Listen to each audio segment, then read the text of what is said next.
दोस्तों हमने अपना जो 5वां पार्ट है यायावर साम्राज्य उसे 3 भागों के अंदर पढ़ते हुए पूर्ण कर लिया है और मुझे पूर्ण उम्मीद है कि वो वीडियो आपको पसंद आ रहे होंगे और आपको समझ में भी सारी बातें आ रही होंगी। ठीक है, तो आज उसी पाठ के मूल्यांकन के लिए हम आपके लिए लेकर के आए हैं एक प्रश्नोत्तरों की श्रृंखला, जिसके अंतर्गत हम यायावर साम्राज्य से जुड़े हुए कुछ प्रश्नों का अध्ययन हम करने वाले हैं। ठीक है, तो आगे बढ़ते हैं और देखते हैं कि आज किन किन प्रश्नों के ऊपर जो है हम चर्चा करने वाले हैं। तो सबसे पहले अगर हम बात करें तो हम ले रहे हैं लघु उत्तरात्मक प्रश्न, और लघु उत्तरात्मक प्रश्नों के अंतर्गत भी पहला प्रश्न आपकी स्क्रीन पर आ गया है, आपने पढ़ लिया होगा।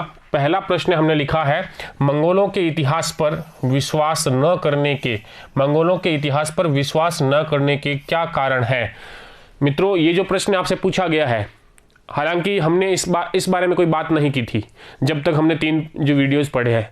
कई सारे ऐसे प्रश्न जो है वो आपको देखने के अंदर परीक्षाओं के अंदर मिल जाते हैं जिनके बारे में हमने बात डायरेक्टली नहीं की हुई होती है, लेकिन इनडायरेक्टली हमने उन सारी चीज़ों को समझ रखा होता है। तो यहाँ पर मैं आपको बताना ये चाह रहा हूँ कि ये जो प्रश्न पूछा गया है, इस प्रश्न की जो उत्तर आने वाला है, इस प्रश्न का जो उत्तर बनने वाला है, ये हमने पढ़ रखा है, लेकिन इस प्रश्न को घुमाया है। इसने क्या कहा है कि जो मंगोलों का इतिहास है उस पर विश्वास नहीं कर सकते, इसके क्या कारण है, यही तो पूछ रहा है। इसका मतलब यही तो हुआ कि भाई मंगोलों का इतिहास जो आपने पढ़ा है वो किस चीज़ों से पढ़ा है, उसके क्या स्रोत है और उन स्रोतों के अंदर क्या कमी है ताकि आप उस पर विश्वास नहीं कर सकते हो। यही तो बात पूछी जा रही है। बस सीधा और सीधा इसको क्या किया है, थोड़ा सा प्रश्न को क्या किया, घुमा दिया है। ठीक है, तो इस प्रकार के प्रश्न भी आपको परीक्षाओं के अंदर देखने को मिल सकते हैं, तो हमें ऐसे प्रश्नों के लिए तैयार रहना चाहिए। ठीक है, तो पहला प्रश्न है इतिहास पर विश्वास ना करने का मतलब ये हुआ कि भाई इनके इतिहास को हम क्यों नहीं पढ़ पा रहे हैं, या इनका इतिहास हम क्यों नहीं जान पा रहे हैं, या जो हमने जाना है उस पे हम विश्वास क्यों नहीं कर पा रहे हैं। इतिहास कौन सा? मंगोलों का इतिहास। इसके बारे में हमने जाना था कि इनका जो इतिहास लिखा गया है वो विभिन्न इतिवृत्तों पर लिखा गया है। किस पे लिखा गया है? इतिवृत्तों के ऊपर लिखा गया है। त्वारीख कुछ हमें मिली है, उनके ऊपर लिखा गया है, त्वारीखों पर आधारित है। इसके अलावा हमने देखा था कि ये कुछ यात्रा वृत्तांत जो है वो हमें प्राप्त हुए हैं। क्या हुए हैं? यात्रा वृत्तांत हमें प्राप्त हुए हैं। इनकी सहायता से जो क्या कर रहे हैं, हम मंगोलों के इतिहास के ऊपर दृष्टिपात कर रहे हैं। इसके अलावा भी हमने एक बिंदु की बात करी थी जिसके अंतर्गत हमने देखा था कि जो मंगोलों का स्वरचित इतिहास नहीं मिलता। कौन सा इतिहास नहीं मिलता? स्वरचित इतिहास की अनुपलब्धता है यहाँ पर। ठीक है, स्वरचित इतिहास नहीं है इनका। इसका मतलब ये हुआ कि इन्होंने स्वयं ने तो कोई इतिहास लिखा नहीं। जो हम कुछ जानते हैं इनके बारे में वो हमने किसी त्वारीखों से या किसी यात्रा वृत्तांतों के, जिसमें हमने मार्को पोलो का नाम पढ़ा था। यात्रा वृत्तांत के अंतर्गत हमने किसका नाम पढ़ा था? मार्को पोलो, जो इनके दरबार के अंदर गया था और फिर उसने जो है वापस लौट करके क्या लिखा? अपना यात्रा वृत्तांत जो है वो लिखा था। इसके अलावा भी हमने बात करी थी कि यहाँ पर 2 धारणाएं प्रचलित थी। कितनी धारणाएं प्रचलित थी? इस इतिहास लेखन के बारे में हमने 2 धारणाओं के बारे में अध्ययन किया था, जिसके अंतर्गत हमने बात करी थी। एक धारणा तो वो जो इनके दरबारी लेखक थे, इनके क्या थे? दरबारी लेखक, अर्थात इनके आश्रय में रहते थे। तो उन दरबारियों का जो लेखक है वो हो गया इनका प्रशस्तिपूर्ण। क्या हो गया? प्रशस्तिपूर्ण, यानी कि उसके ऊपर थोड़ा जो है वो अतिशयोक्तिपूर्ण वर्णन जो है वो उसको माना जा रहा है। उन्होंने उनको खुश करने के लिए, मंगोल शासकों को खुश करने के लिए जिस प्रकार का इतिहास लेखन किया है, तो इसलिए हमें जो है उस पर विश्वास नहीं कर पा रहे। और जो दूसरा जो है वो पूर्वाग्रहपूर्ण है। मतलब कि दूसरा कौन सा हो गया? जो यहाँ के निवासी नहीं है लेकिन उन्होंने मंगोलियन इतिहास के बारे में कार्य किया है, तो वो इतिहास कैसा है? पूर्वाग्रहपूर्ण जो है वो इतिहास हमें प्राप्त हो रहा है। इसलिए बिल्कुल निष्पक्ष जो इतिहास है, मंगोल इतिहास है, वो हमारे सामने अभी तक उपलब्ध नहीं हुआ है। आगे बात समझ के अंदर, तो प्रश्न में सीधा सीधा यही पूछा गया था कि मंगोलों के इतिहास पर विश्वास नहीं करने के क्या कारण है। तो इसका उत्तर किस प्रकार से लिखेंगे, इस बात को हम देखते हैं। हमने देखी बिंदु के अंतर्गत बांट करके उत्तर को लिखा है। हमने सबसे पहले लिखा मंगोलों का स्वयं रचित इतिहास नहीं है, पहली बात हमने ये कही। फिर हमने कहा कि जो जानकारी के स्रोत हमें जो मिले हैं वो मुख्यतः इतिवृत्त है, यात्रा वृत्तांत है और नगरीय साहित्यकारों के क्या है, कुछ दस्तावेज जो है वो मिले हैं, उनके आधार पर ये हमने इतिहास लिखा है। उसके बाद जो यायावरी जीवन है, उस यायावरी जीवन की जो जानकारी हमें मिल रही है वो किस प्रकार से मिल रही है? पक्षपातपूर्ण मिल रही है। अब पक्षपातपूर्ण में कौन से 2 पक्ष आ रहे हैं? जैसे कि मंगोल आश्रय पर जो निर्भर थे उन्होंने जो लिखा वो उनका वर्णन जो है वो प्रशस्तिपूर्ण और सहानुभूतिपूर्ण रहा। और इसके अलावा अन्य जो लोग थे उन्होंने लुटेरा और नरसंहार, यानी कि उसको कैसा इतिहास लिखा है? पूर्वाग्रह पूर्ण जो है वो इतिहास उन्होंने लेखन किया है। ठीक बात है। तो कुल मिलाकर के ये चीजें हो गई जिन चीजों की वजह से हम मंगोल इतिहास के ऊपर क्या नहीं कर सकते, विश्वास नहीं कर सकते हैं। ठीक है, नेक्स्ट देखते हैं। देखिए नेक्स्ट आता है मंगोलों की सामाजिक स्थिति का उल्लेख कीजिए। ठीक है, हमने अच्छे ढंग से इसको समझा था कि उनकी सामाजिक स्थिति, जिसमें हमने बात की थी भौगोलिक स्थिति, सामाजिक स्थिति और राजनीतिक स्थिति, 3 भागों के अंतर्गत हमने इसको बांटा था मंगोलियन स्थिति को, है ना। तो उसमें से हमें कौन सी समझनी है, सामाजिक स्थिति की हमें बात करनी है। तो देखिए सामाजिक स्थिति के बारे में हमने जो बातें पढ़ी है उनसे हम अगर थोड़ी बहुत जानकारी वापस जुटाएं तो हमने क्या पढ़ा था कि यहाँ पर 2 प्रकार के समाज थे। कितने प्रकार के, 2 प्रकार के। एक तो कौन सा हो गया था आपका पशुपालक जो समाज था वो वाला पशुपालक समाज, और दूसरा हमने बात करी थी यहाँ पर कौन सा समाज था, शिकारी संग्राहक जो समाज है वो वाला समाज, शिकारी संग्राहक समाज। ठीक है, तो हमने ये बात करी थी कि ये दोनों जो समाज है ये यहाँ पर निवास करते थे सामाजिक स्थिति के अंतर्गत। और दोनों के बीच में आपस में क्या होते रहते थे, झगड़े भी हुआ करते थे। क्यों हुआ करते थे, पशुधन पर अधिकार करने के लिए। क्योंकि यहाँ पर हमने ये भी बात करी थी कि कुछ ऐसी भूमि यहाँ पर उपलब्ध थी जिससे क्या की जा सकती थी, यहाँ पर कृषि की जा सकती थी, लेकिन जनरली ये कृषि का कार्य किया नहीं करते थे। तो अब जो है वो खाद्यान्न जब कमी पड़ जाती थी या कभी वर्षा नहीं हो या शीत ऋतु के अंतर्गत जो है ये शिकारी संग्राहक समाज है, इनका जो स्टॉक है, जो संग्रह है वो खत्म हो जाता था, तो ये आपस में क्या करते थे, झगड़े करते थे। इस वजह से इन दोनों ने अपने अपने क्या बनाए, आगे चल करके इन दोनों ने अपने अपने परिसंघों का निर्माण किया, है ना। अपने वंशों का, अपने कुटुंबों का, अपने कबीलों का क्या कर दिया इन्होंने, परिसंघों का निर्माण किया। और इन परिसंघों की सहायता से जो है फिर ये आगे किस में बदल गए थे, राजनीतिक संगठनों के अंतर्गत जो है वो ये बदल गए थे। ठीक बात है, तो ये हमने इनके बारे में पढ़ा था। अब देखिए इसका उत्तर समझते हैं। हमने पहली बात करी थी कि मंगोलों के विविध सामाजिक समुदाय थे। हमने ये भी बात करी थी जब हमने पढ़ा कि वो जो मंगोलियन क्षेत्र है उसके पश्चिम के अंतर्गत तुर्की लोगों का कबीला था। इसके पूर्व के अंदर जो है हमने कई सारे कबीलों का जिसमें अध्ययन किया था। चुआन हो गया था, जूचे हो गया था, खोतान हो गया था, खितान हो गया था। तो ये कई सारे कबीलों की बातें हमने करी थी। तो ये मंगोलों के क्या थे, विविध सामाजिक समुदाय थे। हमने इनको कहा कि 2 भागों में बांटा है, पशुपालक और शिकारी संग्राहक समाज के रूप में जो है वो 2 भागों के अंतर्गत बंटे हुए हैं। 2 कार्य करते हैं। वो किसको पालते हैं, घोड़ों को, भेड़ों को, ऊंटों को। ठीक है, इनका क्या करते हैं, यहाँ पे ये पशुपालन करते हैं। पशुपालक जो है वो मध्य एशिया की घास के मैदानों में रहते हैं। कहाँ पे रहते हैं, मध्य एशिया के घास के मैदान पे। यहाँ पर इन्हें क्या मिल जाता है, छोटे छोटे शिकार भी जो है वो उपलब्ध हो जाते हैं। इसका मतलब ये कृषि पे बिल्कुल भी निर्भर नहीं कह रहे। और शिकारी संग्राहक जो है वो साइबेरियाई वनों में रहते थे और पशुपालकों की तुलना में ये थोड़े ज्यादा गरीब हुआ करते थे। यानी कि हमने बात करी थी कि जो मंगोलियन क्षेत्र है, इस मंगोलियन क्षेत्र के अंतर्गत यहाँ तो जो भाग है वो पशुपालक भाग निवास कर रहा है। कौन सा भाग निवास कर रहा है, पशुपालक। और इसके उत्तर के अंतर्गत जो है वो यहाँ पे पड़ता है साइबेरियाई वन। कौन से वन है, साइबेरियाई वन है। और इन साइबेरियाई वनों के अंतर्गत जो है वो निवास करने वाला है वो कौन सा हो गया, शिकारी संग्राहक समाज। कौन सा हो गया, शिकारी संग्राहक जो समाज है वो जो है वो साइबेरियाई वनों के अंतर्गत निवास कर रहा था। ये चीजें हमने समझ ली थी। फिर हमने देखा चारण क्षेत्र में साल की कुछ अवधि में ही कृषि करना संभव था, लेकिन परंतु इन्होंने क्या किया है, कृषि को जो है वो नहीं अपनाया है, अर्थात इन्होंने कृषि का कार्य नहीं किया था। इसके अलावा आत्मरक्षा और आक्रमण के लिए परिवार और कुलों के क्या बनाते थे, ये परिसंघ बना लेते थे। और वह पशुधन के लिए क्या किया करते थे, आपस में झगड़े किया करते थे, आपस में लूटमार का कार्य जो है इनके द्वारा यहाँ पर कर लिया जाता था। तो कुल मिलाकर के हमने मंगोलों की सामाजिक स्थिति के बारे में सारी चीजें देख ली। आप लोग इसका स्क्रीनशॉट जो है वो प्रश्न के उत्तर के पूर्ण होने के बाद में ले लिया करें। ये आपको पहले से ही बताया हुआ, यही तरीका है हमारा इन ऑनलाइन क्लासेस के अंदर जो है वो उत्तर लिखने का। क्योंकि आप अगर जैसे जिस समय समझा रहा हूं मैं उसी समय आप उसको लिखने का प्रयत्न ना करें, क्योंकि जब समझाने के अंदर कई शब्द जो बोले जाएंगे वो आप फिर उसके ऊपर कंसंट्रेट नहीं कर पाओगे, है ना। तो जब आपको इसका स्क्रीनशॉट ले लेना है और उसके बाद में वापस जब ये वीडियो पूरा हो जाए उसके बाद में उन चीज़ों को लिखने का कार्य जो है वो करना है, ठीक है। हालांकि आप एक बार इसको देखने के बाद अगर वापस लिखते हो और कुछ वापस देखने या सुनने की जरूरत पड़ती है तो आप इस वीडियो को जो है फॉरवर्ड स्पीड के अंदर डालकर भी देख सकते हैं। अगला आता है मंगोलों के सैनिक प्रबंधन का जो वर्णन है वो करना है। सैनिक प्रबंधन, इसके बारे में हमने विस्तृत चर्चा कर रखी थी। हमने बात करी थी कि शुरुआत के अंतर्गत जो है 25 वर्ष का वयस्क व्यक्ति, कितने वर्ष का? 25 वर्ष से अधिक का जो भी व्यक्ति है वो प्रत्येक सदस्य, वो क्या है? सेना का सदस्य माना जाता था। ठीक है, प्रत्येक सदस्य क्या हो गया? सेना में शामिल हो गया। इसके बाद में हमने बात करी थी कि जो कबीले थे, कुछ कबीले जैसे 1206 के आसपास की हमने बात करी थी, जब कुरिलताई का गठन हुआ था।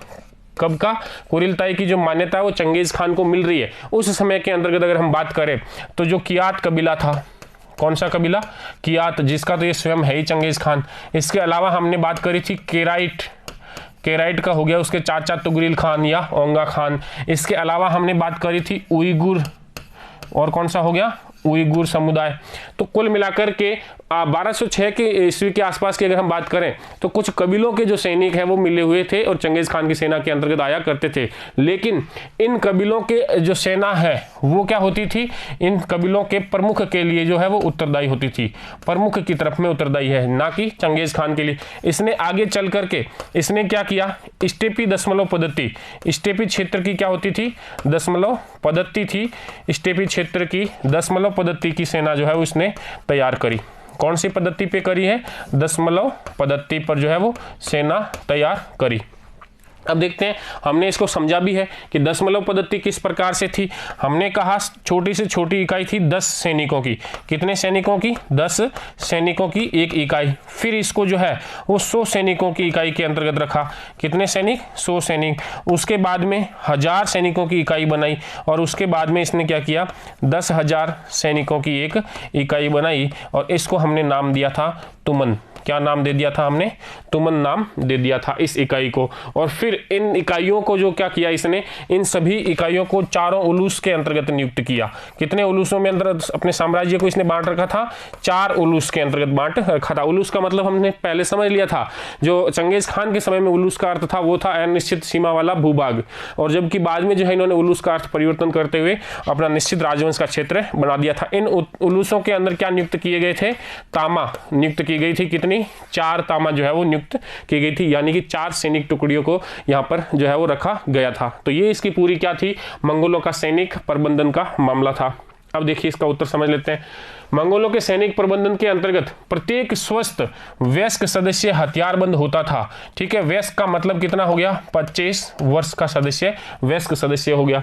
सेना में भिन्न भिन्न जातियों के जो समुदायों के सदस्य है वो शामिल हुआ करते थे, जिसमें हमने बात करी उइगिर हो गया, कियात हो गया, केराइट हो गया, ये भिन्न भिन्न जातियों के हो गए। फिर है सेना में तुर्की मूल के और केराइट जो है वो भी शामिल हुआ करते थे। तुर्की मूल जो है वो यहाँ पे कबीले थे उनके लोग, और केराइट यानी कि इसके चाचा का जो कबीला था तुगरिल खान का, वो वाला। फिर हमने देखा सेना स्टेपी क्षेत्र की दशमलव प्रणाली के अनुसार गठित की गई। कौन सी प्रणाली के अनुसार गठित हुई है? इस दशमलव प्रणाली स्टेपी क्षेत्र की। ठीक है, जिसको हमने समझ लिया 10, 100, 1000 और 10,000 और तुमन। इसके बाद हमने देखा जनजातीय समूहों को विभाजित करके नवीन सैनिक इकाइयों के अंतर्गत विभक्त किया गया था। हमने बात करी थी कि जो ये 10,000 की जो तुमन गठित की जा रही है उसके अंदर जो इकाइयां बन रही है, इन इकाइयों के अंदर विभिन्न कबीलों के सैनिकों को रखा गया। अर्थात अब जो सैनिक है वो इन इकाइयों के प्रति उत्तरदायी हुआ करते थे, और इकाई से बाहर जाना अधिकारी से पूछ के जाना होता था, वरना क्या दिया जाता था? उन्हें कठोर दंड दिया जाता था। ठीक है, और सबसे बड़ी इकाई जो है वो लगभग कितने सैनिकों की थी? 10,000 सैनिकों की थी, और इसका जो है वो नाम हमने क्या दे दिया था? इसका नाम दिया था हमने तुमन। ठीक बात है। तो कुल मिलाकर के ये आपका हो गया मंगोलों का सैनिक प्रबंधन। नेक्स्ट आगे बढ़ते हैं। चंगेज खान और मंगोलों का विश्व इतिहास में क्या स्थान है, मूल्यांकन कीजिए।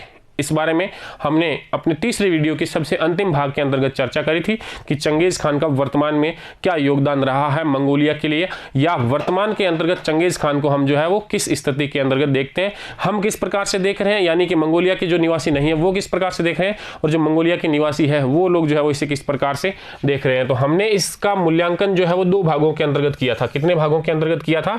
2 भागों के अंतर्गत किया। देखिए पहला भाग हमने इसमें क्या देखा था? पहला भाग तो ये देखा था कि जो है ये महान शासक, महान विजेता हमने इसको कहा। हमने इसको क्या कहा? महान विजेता। इसके अलावा हमने एक बात करी थी, ये क्या था? नगरों का विध्वंसक था। ये क्या था? नगरों का विध्वंसक व्यक्ति है।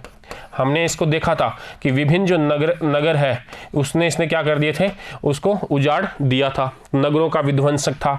इसके अलावा भी हमने बात करी थी कि ये क्या है, असंख्य लोगों का, सैकड़ों लोगों की जो मृत्यु का है ये उत्तरदायी था। असंख्य लोगों की मृत्यु का उत्तरदायी कारक जो है वो यही था, असंख्य लोगों की मृत्यु का कारण था ये, है ना। इसके बारे में भी हमने बात करी थी। उसके बाद में हमने देखा था कि ये जो मंगोलियन निवासी है उनके लिए इसका क्या योगदान है विश्व में, इनके लिए क्या माना जाता है। तो हमने बात करी थी कि वर्तमान जो मंगोलिया है दशकों तक के रूसी नियंत्रण के बाद में अब जो है वो स्वतंत्र अस्तित्व के रूप में अपनी पहचान विश्व के अंतर्गत कायम कर रहा है। और इस समय जो है मंगोलियन निवासी जो है वो इसको क्या मानते हैं, ये इसको मानते हैं कि मंगोलिया का जो मंगोलिया के कबीले हैं, मंगोलियाई कबीलों के अंतर्गत जो संघर्ष चल रहा है उन संघर्ष को क्या किया है, मंगोलियाई कबीलों के आपसी संघर्ष को समाप्त करने वाला है। ये आपसी संघर्ष को इसने क्या किया है, मिटाया है। आपसी संघर्ष को इसने क्या किया, खत्म किया है। चीनी लोगों का जो इन मंगोलियाई कबीलों के ऊपर जो नियंत्रण था उसे इसने क्या किया है, खत्म किया है। एक पार महाद्वीपीय जो साम्राज्य होता है उसकी इसने क्या करी है, चंगेज खान ने स्थापना करी है। अर्थात विश्व के अंदर एक सम्मानजनक जो स्थान है वो मंगोलियन लोगों को किसने दिलवाया, चंगेज खान ने दिलवाया। और अगर हम वर्तमान की बात करें तो अब जो है मंगोलियन जो स्वतंत्रता का एक नया अस्तित्व के रूप में अपने सामने आ रहा है, तो उसमें भी जो है वो चंगेज खान को एक आध्यात्मिक शक्ति के रूप में जो है वो देखा जा रहा है। और चंगेज खान का नाम लेना, चंगेज खान को अपने वंशज के रूप में मानना अब मंगोलियाई लोगों के लिए क्या हो रहा है, एक गर्व की बात हो रही है। ठीक बात है। तो इस प्रकार का जो है वो अभी विश्व के अंदर चंगेज खान और मंगोलों का स्थान माना जा रहा है। जिसमें हमने देखा, ये हमने सबसे पहला लिखा है कि जो चंगेज खान है उसको एक महान विजेता कहा गया। उसको क्या कहा गया, नगरों को ध्वस्त करने वाला, हजारों लोगों की मृत्यु के लिए क्या है, उत्तरदायी माना गया है। यह सब उसकी छवि धूमिल करती है। ये क्या करती है, विश्व के अंदर इसकी छवि को मिटाती है। मंगोलों के लिए वह सबसे क्या था, महान शासक था। इसको भी देखें किस प्रकार से हमने महान शासक माना है। तो उसकी सफलताओं का अगर हम अध्ययन करें तो सबसे पहले उसने कार्य किया, मंगोल कबीले जितने भी थे उन सबको इसने क्या किया है, संगठित करने का कार्य किया है। सेकंड देखिए, कबीलाई जो लड़ाइयां हैं उनको इसने क्या किया था, समाप्त करने का कार्य किया था। जो विभिन्न कबीलों में बंटा हुआ समाज था उसे 1206 की कुरियतई के अंतर्गत मान्यता मिलते हुए क्या हुआ, वो एकीकरण का कार्य यहां पर हुआ है। चीनियों द्वारा शोषण से इसने क्या दिलाई है, मुक्ति दिलाई है। और 1206 के बाद में 1209 से लेकर के और 1216 तक का जो कार्यकाल उसका रहा है उसके अंतर्गत उसने जो है वो संपूर्ण चीन के ऊपर, काफी बड़े भूभाग के ऊपर क्या कर लिया था, अपना अधिकार कर लिया था। तो चीनियों से मुक्ति दिला दी। फिर है इसने एक पार महाद्वीपीय साम्राज्य की क्या की है, स्थापना करी है। अर्थात विभिन्न महाद्वीपों में फैले हुए एक विस्तृत साम्राज्य की, व्यापार और बाजारों को इसने क्या किया है, पुनः स्थापित किया है। यानी कि इसमें हम बात कर रहे हैं रेशम मार्ग की। जो रेशम मार्ग था वहां पर जो पुनः व्यापार और जो है स्थापित हुआ है। मंगोल शासक बहुजातीय थे, बहुभाषी थे और बहुधार्मिक था। यानी कि मंगोल शासन के अंतर्गत हमने बात करी थी कि बहुजातीय, बहुभाषी और बहुधार्मिक है। यानी कि इन्होंने स्थानीय प्रशासक जो है वो इस प्रशासन के अंतर्गत नियुक्त किए थे। तो इन स्थानीय प्रशासक जो चीनी भी थे और ईरानी भी थे और अन्य जहां कहीं पे भी इनके द्वारा अधिकार किया गया वहां के मूल निवासी हुआ करते थे। तो फिर उनकी क्या होगी, जाति सबकी अलग होगी, भाषा उनकी अलग होगी और उनकी धार्मिक जो मान्यता है वो भी क्या होगी, आपस में इन सबकी अलग ही होगी। ठीक है। तो कुल मिलाकर के ये मंगोलियन शासक की वर्तमान जो हमारे अंदर स्थिति विश्व के अंतर्गत देखी जा रही है उसके बारे में हमने बात करी। नेक्स्ट प्रश्न आता है आपका, यास क्या था, इसके अर्थ में परिवर्तन आने के क्या कारण थे और यास के महत्व की विवेचना करनी है। ठीक है। यास को हमने अच्छे ढंग से समझा था और यहां पर मैं आपको ये और बता देता हूं, ये आपके लिए सबसे इंपॉर्टेंट प्रश्न है और आपकी परीक्षा के अंतर्गत जो है वो आने वाला है। ठीक है। तो इसको वापस से एक बार हम समझ लेते हैं कि यास क्या है अच्छे ढंग से। इसका एक अन्य नाम भी हमने लिख लिया था, यास या यसाक। ठीक है। सबसे पहले अगर हम इसके अर्थ की बात करें कि इस शब्द का जो है वो अर्थ क्या होता है, तो देखिए इस शब्द के अर्थ के अंतर्गत हम बात करते हैं तो हमने अर्थ इसका देखा था, इसका अर्थ होता है विधि। क्या होता है, विधि। या हमने बात करी थी इसका अर्थ होता है आज्ञापति। क्या होता है, आज्ञापति। या हमने बात करी थी इसका अर्थ होता है संहिता। क्या अर्थ होता है, संहिता। तो विधि, आज्ञापति या संहिता जो है वो किसका अर्थ है, इस यास या यसाक का है। हमने बात करी थी कि इसको लागू कब हुआ है, लागू की गई थी 1206 की कुरिलताई के अंतर्गत। कब लागू किया गया था, 1206 की कुरिलताई। हमने बात कर ली थी कि जब चंगेज खान को उपाधि दी गई थी, किसकी उपाधि दी गई थी चंगेज खान को, यानी कि तेमुजिन को चंगेज खान की उपाधि दी गई, खानों का खान, समुद्र का खान या सार्वभौम शासक। ये जब बात हुई थी उसी समय कुरिलताई के अंतर्गत ही 1206 की कुरिलताई में इसे क्या किया गया था, लागू किया गया था। ठीक है, इसके अंतर्गत हमने बात करी थी कि ये जो यास या यसाक है ये वास्तव में लागू क्यों किया गया है, क्यों किया गया है, इसके लिए हमने कारण देखे थे कि पहला कारण तो हम बात कर लेते हैं चंगेज खान को भी, किसको, चंगेज खान के वंशज यानी कि उसके उत्तराधिकारी, चंगेज खान के जो वंशज है वो चंगेज खान को भी एक धार्मिक रूप से एक शासक के रूप में जो है वो मान्यता दिलाना चाहते हैं। तो चंगेज खान के वंशज जो है वो मान्यता दिलाना चाहते हैं किसको, रोमन एम्पायर के अंतर्गत जो विधि संहिता बनाई जाती थी, रोमन साम्राज्य के शासकों ने क्या बनाई थी, विधि संहिताएं बनाई थी, जस्टिनियन कोड वगैरह हम अध्ययन कर चुके हैं। तो वो इसको भी उनकी तरह क्या दिलवाना चाहता है, मान्यता दिलवाना चाहते हैं किसको, चंगेज खान को। कौन दिलवाना चाहता है, चंगेज खान के वंशज, इसलिए इसको प्रचारित किया गया था। इसके अलावा देखिए हमने बात करी थी कि ये जो संपूर्ण बड़ा साम्राज्य इन्होंने जो निर्मित किया है उसके अंदर जो मंगोल है वो मंगोल क्या थे, ये मंगोल जो है वो यहाँ पर अल्पसंख्यक है, मंगोल यहाँ पर क्या है, अल्पसंख्यक है, ये हमने बात कर ली थी। तो इन अल्पसंख्यकों की पहचान बनाए रखने के लिए, अल्पसंख्यक जो है तो इन लोगों को अपनी क्या बनाए रखनी है, अपनी पहचान बनाई रखनी है, और अपने पहचान को बनाए रखने के लिए इन लोगों ने क्या किया है, यहाँ पर यास का प्रचलन किया था।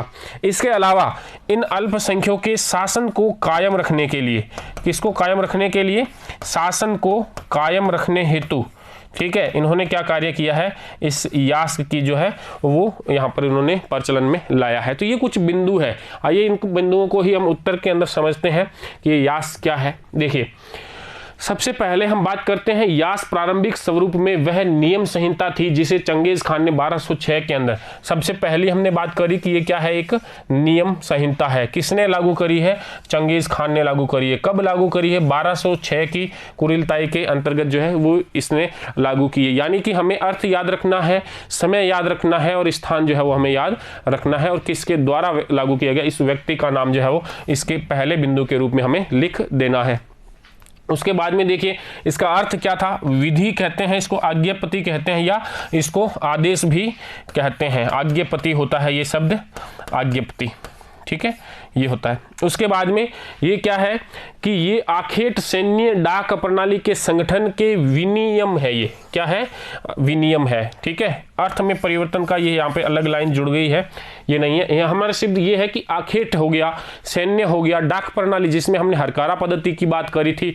तो जितना भी प्रशासन का विनियम है उन सभी विनियमों का संकलन जो है वो किसके अंतर्गत है, यास के अंतर्गत है। फिर देखिए 13वीं शताब्दी के मध्य तक मंगोलों द्वारा एकीकृत एक विशाल साम्राज्य का जो गठन है वो किया जा चुका है। अब देखिए इस विशाल साम्राज्य के अंदर उसको क्या आवश्यकताएं पड़ रही है, उनके द्वारा बात करते हैं कि उनके द्वारा जो विशाल साम्राज्य बनाया गया है उनमें कई सारे जो है वो जटिल शहर है, और उन शहरों के समाज के ऊपर, शासन के ऊपर इनको क्या रखना है, नियंत्रण रखना है। लेकिन ये है कैसे, संख्यात्मक रूप में क्या है, ये अल्पसंख्यक है, ये क्या है, अल्पसंख्यक है, ठीक बात है। तो यहां पर हम सबसे पहले बात ये कर रहे हैं कि ये जो बहुसंख्यक समाज है, यानी कि उनके द्वारा विजित प्रदेशों का बहुसंख्यक समाज, उस समाज को एक अल्पसंख्यक यानी कि मंगोल, इनके द्वारा क्या किया जाना है, उसको नियंत्रण किया जाना है। इसलिए यास का जो है वो पहचान। उसके अलावा देखिए अपनी पहचान और विशिष्टता की रक्षा करने के लिए इन्होंने क्या किया है, इन नियमों को जो है वो लागू किया है।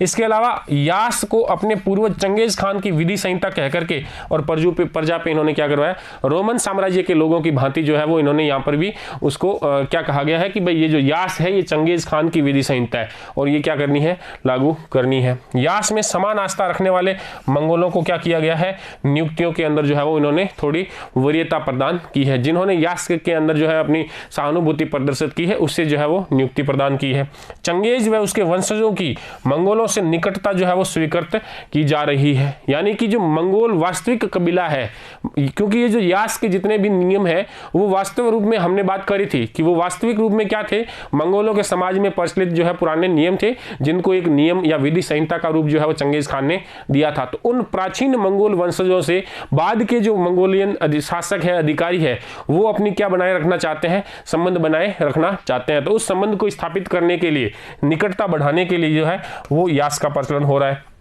यास से वंशजों की कबीलाई जो पहचान है वो क्या रहती है, बरकरार रहती है। इसके अलावा पराजित लोगों पर नियम लागू करने का जो है वो क्या है, इनके पास आत्मविश्वास यहाँ पर बढ़ रहा है। यानी कि अल्पसंख्यकों द्वारा बहुसंख्यकों के ऊपर शासन करने के इसमें तरीके बताए गए।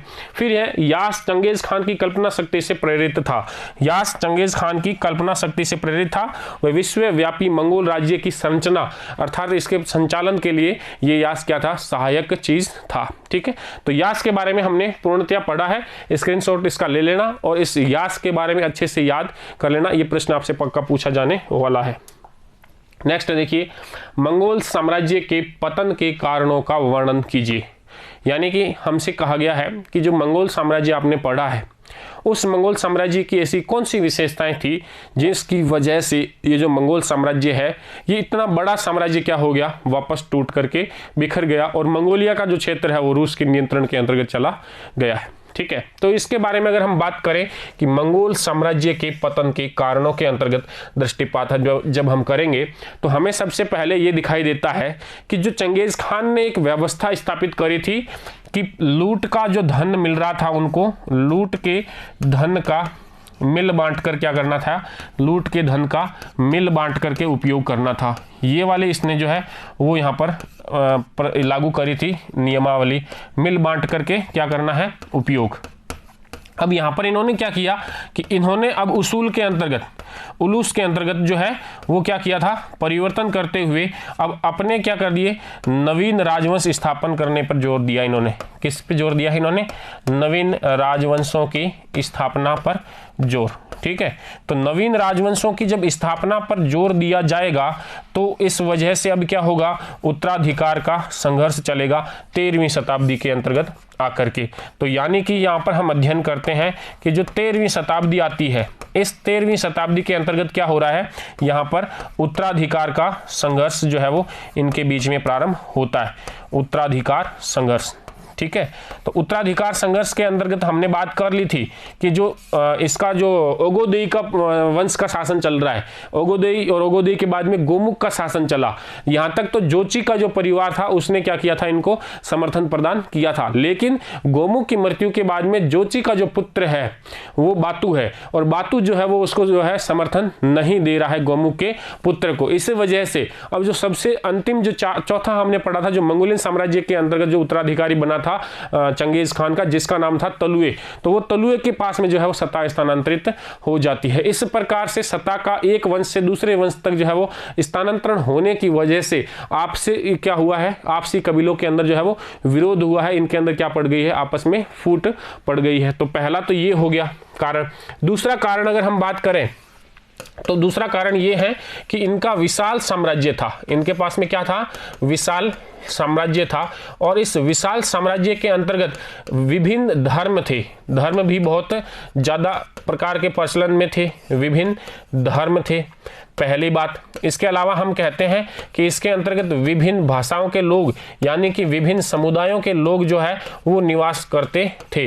तो इन विभिन्न भाषाओं और धर्मों के लोगों के अंदर जो है वो एकता ज़्यादा समय तक बना करके नहीं रखी जा सकती थी। एकता के द्वारा एकता के अंतर्गत क्या हो गया, विघटन हो गया। तो अब क्या हो गया, इस साम्राज्य का भी विघटन जो होना है वो निश्चित हो गया था। इसके अलावा जो मंगोलियन शासक थे, जो बाद के परवर्ती मंगोलियन शासक हैं, इन्होंने अपने धर्म को छोड़ दिया और अन्य धर्मों को जो है वो अपनाना प्रारंभ कर दिया था। इस वजह से भी यहाँ से क्या पड़ रही है, इनके अंतर्गत फूट जो है वो दिख रही है। ठीक बात है। इसके अलावा भी हम बात करते हैं कि जो बहुसंख्यक प्रजा थी इनकी, अर्थात जो बड़ा साम्राज्य उसकी जो प्रजा है उससे ये ज्यादा सभ्य नहीं थे, यानी कि असभ्य प्रकार के शासक थे। किस प्रकार के शासक थे ये? असभ्य प्रकार के शासक थे। तो ये भी इनके पतन का जो है कारण बनी थी। ठीक है, तो आइए इसके उत्तर को हम समझते हैं क्या क्या हमने लिखा है। मंगोलों के पतन के मौलिक कारण जो है वो निम्न प्रकार से थे, जिसमें हमने सबसे पहला लिखा है उनकी संख्या बहुत ही कम थी, यानी कि इस साम्राज्य की रक्षा करने के लिए ये क्या थे? एक अल्पसंख्यक जो है वो वर्ग था, और अपनी प्रजा की अपेक्षा ये क्या थे? कम सभ्य थे। हाँ, यानी कि प्रजा कौन सी हो गई? मंगोलियन नहीं ओनली, जो पूरा साम्राज्य है उसकी जो प्रजा है उसके अपेक्षा ये क्या है? इतने ज्यादा वो सभ्य नहीं है, कम सभ्य है। नेक्स्ट आता है आपसी विरोध और अपनी सभ्यता को विजित देशों की सभ्यता के अंतर्गत इन्होंने क्या कर दिया? मिला लिया, है ना। और आपसी विरोध का मतलब उत्तराधिकार का जो संघर्ष हमने देखा है 13वीं शताब्दी के अंतर्गत वो। ठीक है, और फिर हमने देखा है मंगोलों द्वारा अन्य धर्मों को अपनाया जाना। ठीक है, क्योंकि यहां पर हम देखते हैं कि जो मंगोलियन साम्राज्य स्थापित हुआ है उसके स्थापित होने के अंतर्गत सबसे मुख्य बिंदु जो माना जा रहा है वो मुख्य बिंदु ये है कि इनके द्वारा एक लूटमार की नीति अपनाई गई थी, एक कट्टरता अपनाई गई थी, हिंसक प्रवृत्ति जो है वो इन्होंने अपनाई थी, और इस वजह से जो है वो पूरे साम्राज्य के अंदर उनका क्या था? डर फैला हुआ था। लेकिन परवर्ती जो शासक आए हैं उन्होंने इन सिद्धांतों पर कार्य नहीं किया है, इसलिए धीरे धीरे जो है इनके खिलाफ में विद्रोह हुए और इनकी सत्ता जो है वो समाप्त हो गई थी। तो कुल मिलाकर के ये कारण हुए जिनसे हमने ये देखा कि ये मंगोल साम्राज्य के क्या है? पतन के कारण है। नेक्स्ट प्रश्न की तरफ बढ़ते हैं। तो अगला प्रश्न हमारे सामने आता है, चंगेज खान कौन था? पहला तो इसका परिचय मांग रहे हैं, उसके अलावा चंगेज खान और मंगोलों का विश्व इतिहास में क्या स्थान है और इसका क्या करना है? हमें मूल्यांकन करना है। तो देखिए, मंगोल और चंगेज खान का विश्व इतिहास के अंतर्गत क्या स्थान है उसके बारे में तो हमने यहाँ पर जो है वो बातचीत कर रखी है। इससे पहला एक जो प्रश्न आया था उसी के अंतर्गत। अब हम इसमें थोड़ा सा ये देख लेते हैं, वापस से रिवाइज हो जाएगा कि चंगेज खान कौन था। ठीक है, तो जिसके अंतर्गत हमने बात करनी है, देखिए सबसे पहला तो अगर हम बात करें तो इसका प्रारंभिक नाम हमें क्या याद रखना है? प्रारंभिक नाम। तो हमने इसके बारे में बात कर रखी है। प्रारंभिक नाम इसका क्या था भाई? इसका प्रारंभिक नाम था तेमुजिन। क्या नाम है? प्रारंभिक तेमुजिन। ठीक है, ये तो प्रारंभिक नाम हो गया। बात कर लें इसके जन्म की, तो जन्म कब हुआ था इसका? 1162 के अंतर्गत इसका क्या हुआ है? जन्म हुआ है। और कब से लेकर के कब तक ये रहा है? 1227 जो ईस्वी है उसके अंतर्गत इसकी क्या हो गई थी? मृत्यु हो गई थी। तो 1162 से लेकर के और 1227 तक का समय काल। पहली बात तो इसके बारे में ये हो गई। दूसरी बात, इसके अगर पिता का नाम याद रखें हम, तो हमने बात करी थी कि इसके पिता थे येसुजेई। कौन थे? येसुजेई। ठीक है, और इस येसुजेई से हमें इसके जन्म के स्थान के बारे में भी पता चल जाएगा। पता क्या चलेगा? येसुजेई जो है वो कबीला है। कौन सा कबीला है? कियात कबीला। ये नाम हमें याद रखना है। ये कियात कबीला जो है, इस कियात कबीले के ये क्या है? प्रमुख व्यक्ति है। ठीक बात है। हमने बात करी थी कि इनके पिता की जो हत्या है वो इसी के चाचा ने, यानी कि तेमुजिन के चाचा या येसुजेई के भाई के द्वारा जो है वो हत्या इसकी कर दी गई थी, जो केराइट कबीले का था, जिसका नाम ओंगा खान मिलता है, या हमने उसको तुगरिल नाम से जाना है। इसके अलावा हम बात करें इसकी पत्नी की बात करें, तो जब इसका अपहरण हो गया था तो अपहरण के बाद में इसको जब दास बनाया गया था और बाद में इसकी शादी हो गई थी किसके साथ में? बोरटे के साथ में जो है वो इसका विवाह हुआ था। बाद में इसका भी क्या हो गया था? अपहरण हो गया था, अर्थात इसी को भी क्या बना लिया गया था? दास बनाया गया था। और बाद में इसने क्या किया? इस दासत्व से मुक्ति प्राप्त करी थी। क्या करी थी? मुक्ति प्राप्त करी थी। और इस मुक्ति को प्राप्त करने के अंदर दो व्यक्तियों का प्रमुख योगदान हम यहां पर देखते हैं। एक तो क्या था? जमुका इसका मित्र भी था और क्या था? सगा भाई भी था। ठीक है, तो सगा भाई और मित्र दोनों ही था जमुका, और ये जमुका जो है वो बाद में इसका शत्रु बन जाएगा। इसके अलावा हमने एक इसके और मित्र की बात करी थी और वो था बोघुरचू। कौन था? बोघुरचू। ठीक है, और ये बोघुरचू क्या था? इसका एक मित्र था जो सदैव जो है वो इसके साथ में रहा था। इसके अलावा हमने इसके चाचा की बात करी थी, जिसके अंतर्गत हमने कहा था तुगरिल। किसका नाम लिया था? तुगरिल। या हमने बात कर ली थी इसका एक अन्य और नाम मिलता है ओंगा खान, जिसने क्या कर दिया था? इसके पिता की हत्या करी थी। तो हालांकि इस जमुका को पराजित करने में इसने सहायता प्राप्त करी है किसकी? चाचा तुगरिल की। लेकिन बाद में ये जो तुगरिल है इसका कबीला कौन सा था? इसका कबीला था केराइट कबीला। कौन सा कबीला था इसका? केराइट कबीला। तो इस केराइट कबीले के ऊपर इसने क्या कर लिया था? बाद में अधिकार कर लिया था। इसके अलावा हमने देखा कि तेमुजिन ने 1206 के अंतर्गत, कब की बात कर रहे हैं? 1206 के अंतर्गत कुरिलताई की मान्यता मिलने के बाद में इसने उपाधि धारण कर ली थी। वो उपाधि कौन सी थी भाई? Genghis Khan. कौन सी उपाधि धारण कर ली थी इसने? चंगेज खान की उपाधि इसने धारण की। ठीक बात है। और चंगेज खान का जो है अर्थ हमने देखा था, इस उपाधि का अर्थ होता है सार्वभौम शासक। क्या होता है? सार्वभौम शासक। ठीक है। समुद्री खान भी जो है वो इसको कहा गया था। तो सार्वभौम जो है वो शासक इसको मान लिया गया था, चंगेज खान को। तो ये तो हो गया चंगेज खान कौन था, और इसकी विश्व के अंतर्गत स्थिति जो है वो हमने पहले ही पढ़ ली है। तो इसका स्क्रीनशॉट लेना चाहो तो ये ले लो, या फिर इसका जो है आंसर अगला देखते हैं उसी के अंतर्गत ले लो। चंगेज खान का जन्म 1162 में मंगोलिया के अंतर्गत, प्रारंभिक नाम क्या है? तेमुजिन है। 1206 के अंदर ये जो है वो शक्तिशाली जमुका और अन्य लोगों को क्या कर दिया इसने? निर्णायक रूप से पराजित करने के बाद में तेमुजिन जो है वो स्टेपी क्षेत्र की राजनीति में सबसे प्रभावशाली व्यक्ति के रूप में उभरा है 1206 के बाद में। ठीक है। उसने चंगेज खान किसकी उपाधि ली है? समुद्री खान या सार्वभौम शासक की जो है वो उपाधि धारण की, और मंगोलों का क्या घोषित किया गया है? ये महान नायक जो है वो 1206 के बाद में घोषित कर दिया गया था। ये इसका पूरा परिचय हो गया। अब देखिए विश्व इतिहास के अंतर्गत जो स्थान है ये वही है, आप स्क्रीनशॉट ले लीजिए इसका, जो हमने पहले देख रखा है वही चीजें हैं दोनों प्रकार की। नेक्स्ट देखते हैं चंगेज खान की सैनिक उपलब्धियों का, निम्नात्मक प्रश्न है, अब बड़े बड़े प्रश्न है, 2 प्रश्न दे देते हैं आपको। चंगेज खान की सैनिक उपलब्धियों का वर्णन कीजिए और उसकी सफलताओं के क्या कारण थे उसके बारे में हमें बात करनी है। तो देखिए निम्नात्मक प्रश्न है, इसलिए इसको काफी अगर बड़ा लिखना है तो इसमें मैं आपको जो है 3 चीजें तो पहले बता देता हूं कि क्या कारण रहे हैं। तो देखिए सबसे पहला तो उसकी सेना। ठीक है। तो इसकी सेना का क्या करना है? आपको वर्णन देना है इसी प्रश्न के अंतर्गत। तो सेना के वर्णन के अंदर अभी हमने बात कर रखी है कि सेना का इसका वर्णन जो है वो किस प्रकार का होगा। ठीक है। स्टेपी क्षेत्र की जो दशमलव पद्धति इसने अपनाई है, और प्रारंभ के अंदर जो 25 वर्ष का नवयुवक है वो प्रत्येक सदस्य है, उसके बाद में विभिन्न कबीलों की जो सेना है वो सारा जो वर्णन है वो आपको इसके अंतर्गत एक तो लिखना है कि इसकी सफलता के अंतर्गत इस सेना का बहुत बड़ा योगदान है। दूसरी बात आपको यहाँ पर लिखनी है हरकारा पद्धति। दूसरी बात कौन सी लिखनी है? हरकारा पद्धति, या इसी पद्धति को हमने कहा था याम पद्धति। याम और यास अलग अलग है। ठीक है ना। याम पद्धति या हरकारा पद्धति। इसके अलावा तीसरी बात हमने करी थी यास या यसाक की। किसकी करी थी? यास या यसाक जो है इसकी बात हमने कर ली थी।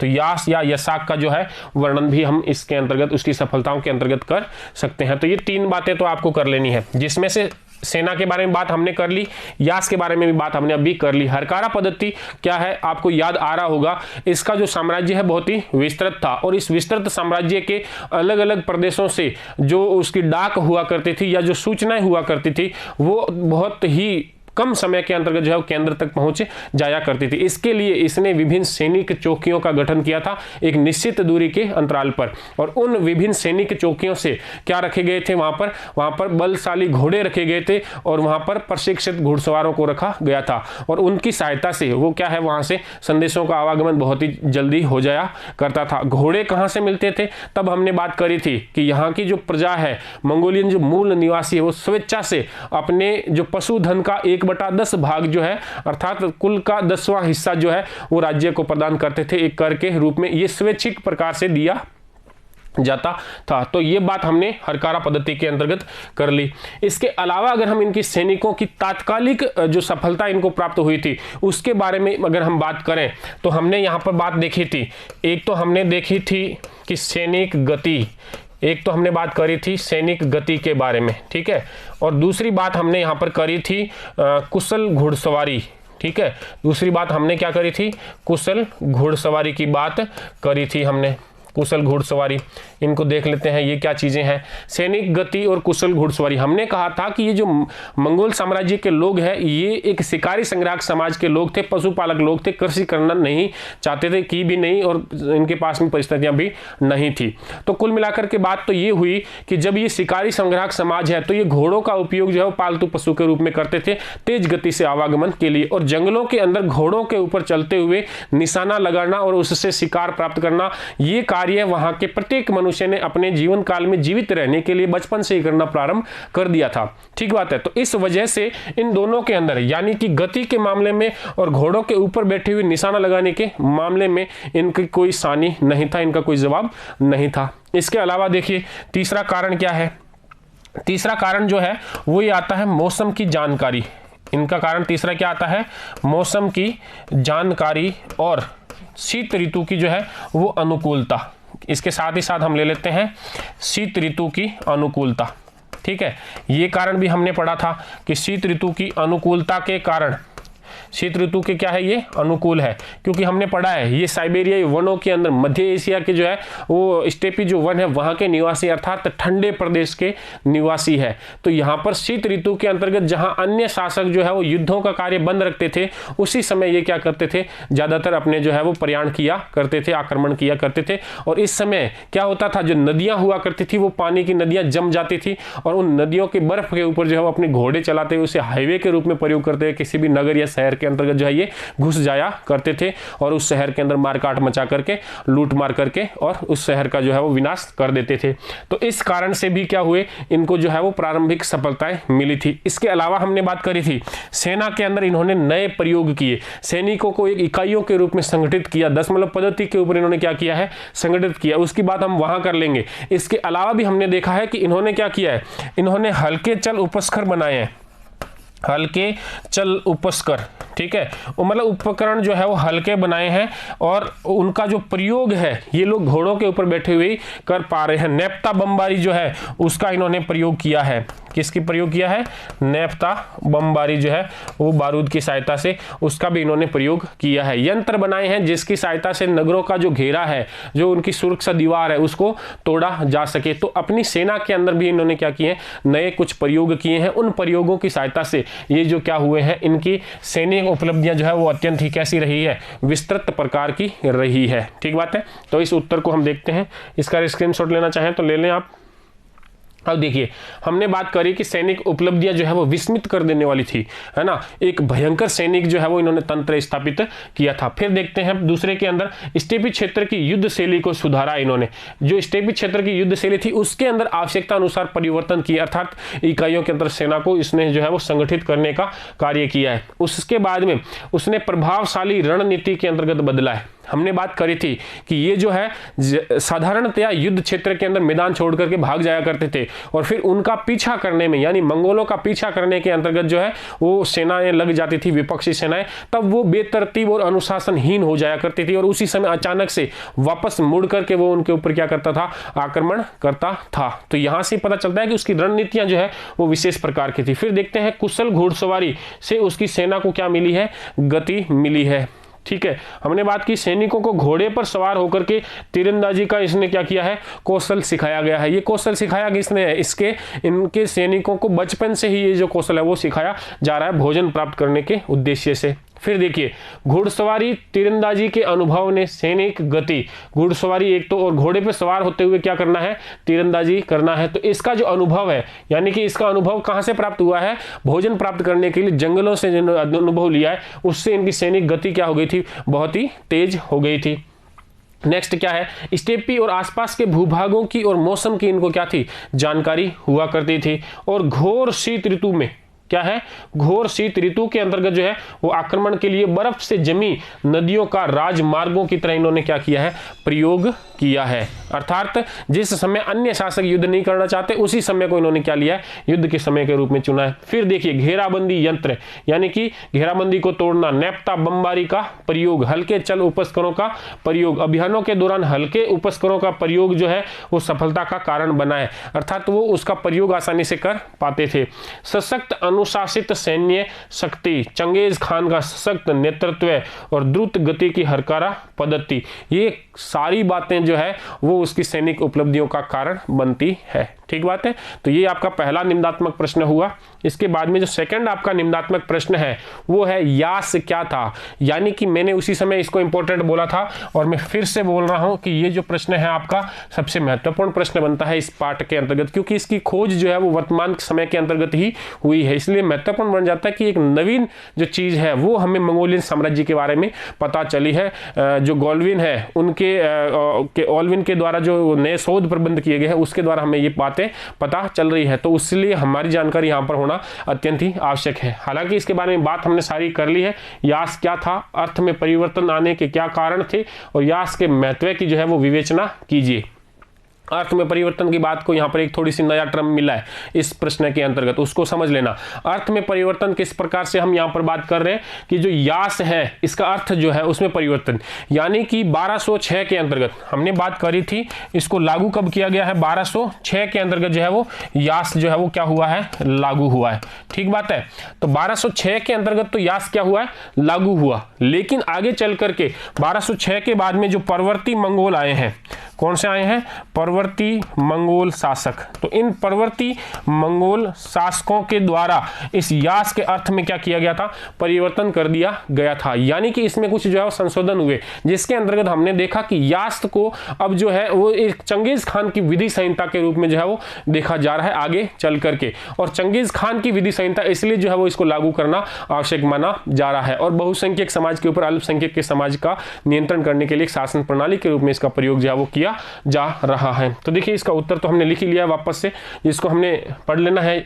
यास प्रारंभिक स्वरूप में वह नियम संहिता थी, आज्ञापति था, आदेश था, सैन्य डाक प्रणाली के संगठन के क्या थे, इसके अंतर्गत विनियम जो है वो लिखे हुए होते थे। इसके अलावा अर्थ में परिवर्तन के ये जो है वो कारण है, जो सारे के सारे जो है हमने पिछली स्लाइड के अंदर इसके बारे में चर्चा कर ली है। तो यहाँ से यास का जो प्रश्न है वो बहुत ही महत्वपूर्ण बन जाता है, इसलिए इसको आपको जो है वो पूर्णतया कंठस्थ और याद करके रखना है। ठीक है। तो मित्रों कुल मिलाकर के मैं ये कहना चाह रहा हूं कि हमने 5 पाठ जो है वो पूर्ण कर लिए हैं कक्षा 11 के इतिहास विषय के अंतर्गत, और आज अपने 5वां पाठ जो है वो यहाँ पर प्रश्नोत्तरों की श्रृंखला के साथ में जो है वो समाप्त हो रहा है। अब यहाँ से आपका कार्य जो है वो प्रारंभ हो रहा है। मैं हर बार जब पाठ पूर्ण होता है तब आपको यही बात कहता हूँ, आज भी वही कहने वाला हूँ कि यहाँ से हमें हमारा कार्य तो होता है समाप्त और आपका कार्य क्या हो जाता है, बढ़ जाता है। इन पाठों को अच्छे ढंग से आपको याद करना है, और मुझे पूर्ण उम्मीद भी है और आप मेरी उम्मीद पर खरा उतरने वाले हो, इस बात की भी मुझे पूर्ण आशा है।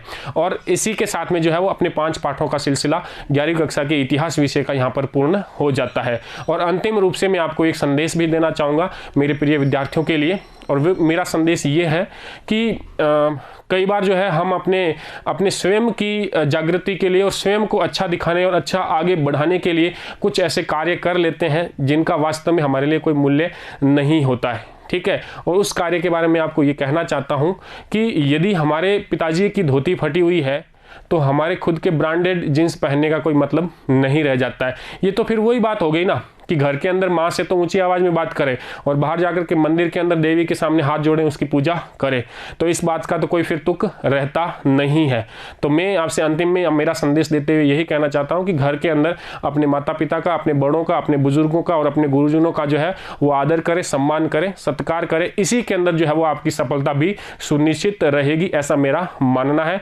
और दूसरा मेरा विश्वास है कि आप अच्छे से इन सारे पाठों को पढ़ेंगे और पढ़ने के साथ साथ जो है वो इनको कंठस्थ करने का भी प्रयास करेंगे, और आपकी सफलता हमारी सफलता, इसी बात के साथ में धन्यवाद।